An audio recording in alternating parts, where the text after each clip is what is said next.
دوستوں کتاب ہے میرے پاس مسئلہ فلسطین، محترمہ نگار سجاد ظہیر صاحبہ نے اس کو لکھا ہے۔ کرتاس کراچی نے اس کو حال ہی میں دسمبر 2023 میں شائع کیا ہے۔ محترمہ نگار سجاد ظہیر صاحبہ جو ہیں وہ سابق صدر اور پروفیسر ہیں شعبہ اسلامی تاریخ کراچی یونیورسٹی کے، اور اس سے پہلے اسلامی تاریخ کے مختلف پہلوؤں کے حوالے سے ان کی مختلف کتابیں جو ہے وہ آ چکی ہیں منظر عام پر، اور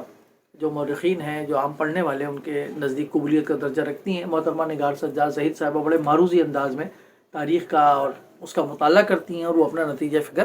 پیش کرتی ہیں۔ چونکہ حال ہی میں ابھی جو موجودہ حالات چل رہے ہیں اس میں آپ کو معلوم ہے کہ غزہ کی جو صورتحال ہے اور اسرائیل کا جو موقف ہے، اور غزہ کے اندر جو مزاحمت پسند حماس ہے اس کا جو موقف ہے، اس کے درمیان روزانہ جو ایک انسانی المیہ جنم لے رہا ہے اور جس طرح کی تباہی بربادی ہو رہی ہے، تو اس کو پیش نظر رکھتے ہوئے محترمہ نگار سجاد ظہیر صاحبہ نے فلسطین کی پوری تاریخ کا، پوری تہذیب کا، پوری سیاسی تاریخ کا اس کا ایک جائزہ پیش کیا ہے اس کتاب کے اندر۔ گو کہ کتاب مختصر سی ہے مگر بہت تفصیلی اس کے اندر چیزیں موجود ہیں۔ آپ کو معلوم ہے کہ 1917 پہلی جنگ عظیم کے بعد سے لے کر کے آج تک 2023 تک جو فلسطین کا مسئلہ ہے وہ عالمی طاقتوں نے خود پیدا کیا ہے، اور عالمی طاقتوں نے اس کو جس طریقے سے ہینڈل کرنے کی کوشش کی، ایک فریق کو بہت زیادہ مضبوط کیا، ایک فریق کو بہت زیادہ دبایا گیا ہے، تو اس کے نتیجے میں بار بار جو ہے فلسطین کے اندر مزاحمت ہوتی ہے اور اسرائیل کی طرف سے اس کی جوابی کارروائی ہوتی ہے، اور اس کے نتیجے میں ایک عام انسان جو ہے وہاں کا رہنے والا جو ہے وہ المیہ کا شکار بنتا ہے۔ اور ظاہر ہے کہ یہ جو معاملات ہیں وہ درست نہیں ہیں، اس کی سیاست کو دیکھنا پڑے گا، اس کی تاریخ کو دیکھنا پڑے گا۔ بہرحال تو اس کتاب کے اندر ہم دیکھیں تو فلسطین کی قدیم تاریخ سے انہوں نے شروع کیا۔ حضرت ابراہیم علیہ السلام نے جب حضرت عراق سے جو ہے وہ ہجرت کی اسے فلسطین کی طرف، اور اس کے بعد پھر حضرت یعقوب علیہ السلام، پھر اس کے بعد حضرت یعقوب علیہ السلام ان کے صاحبزادگان نے، حضرت یوسف ان کے جو بیٹے تھے وہ مصر کے چونکہ بادشاہ بن گئے تھے تو وہاں مصر ہجرت کی۔ پھر اس کے بعد فراعنہ کا دور جب آیا تو حضرت موسیٰ علیہ السلام کی کو مبعوث کیا گیا، پھر وہ واپس لے کر آئے، پھر یوشع بن نون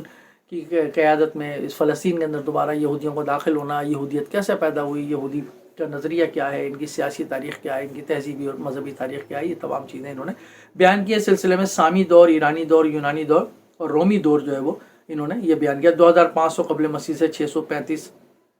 قبل مسیح تک ایک طرح سے اندازہ لگا لیں کہ اس کے اندر ایک پوری تاریخ جو ہے وہ مختصر انداز میں لیکن جامع انداز میں بیان کر دی انہوں نے فلسطین کی، اس خطے کی، کہ اس خطے کے قدیم باشندے کون تھے، یہودی کون تھے، ان کے درمیان کیا آبیزش شروع سے رہی ہے، نہیں رہی ہے، کیا یہ عرب کا خطہ تھا، کیا یہ سامی جو خالصتاً یہودی خطہ ہے یہ اس کا خطہ تھا۔ اس پر انہوں نے بڑی تفصیل سے بحث کی اور اپنی نقطہ نظر کو پیش کیا۔ اس کے بعد ہم دیکھیں تو فلسطین میں جب اسلامی دور آیا، حضرت عمر رضی اللہ تعالیٰ عنہ کے زمانے میں جب یہ فتح ہوا تو اس کا جو دور 635 سے 1918 تک کا ادوار جو ہے عثمانی خلافت تک جب یہ رہا ان کی عملداری کے اندر ترکوں کی، اس کا ایک انہوں نے بڑا زبردست جائزہ پیش کیا۔ یعنی حضرت ابوبکر، حضرت عمر کے زمانے میں فلسطین کی فتح، پھر جو صلیبی جنگیں ہوئیں، کروسیڈز ہوئیں، جو کرسچنز نے جو ہے دعویٰ کیا اور اس کے بعد مسلمانوں سے انہوں نے لڑائی کی، ایک طویل عرصہ ہے اس کی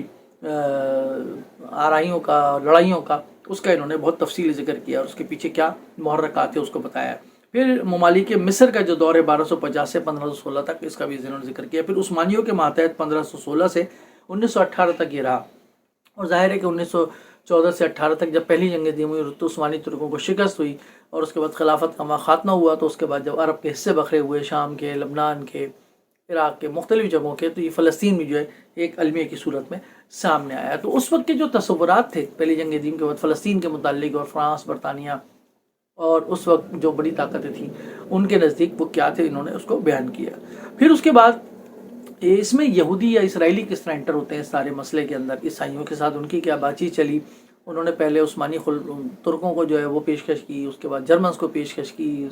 اور اس کے بعد کہیں پھر جا کر انہوں نے برطانیہ کو پیشکش کی اور اپنے مالی امداد کا تعاون کا یقین دلایا، امریکہ کو اس جنگ میں گھسیٹا، اور پھر یہ ایک اعلان بلفور ہوا جس کے اندر جو ہے فلسطین کے قیام کا ایک طرح سے بنیادی پتھر رکھ دیا گیا۔ پھر اس کے بعد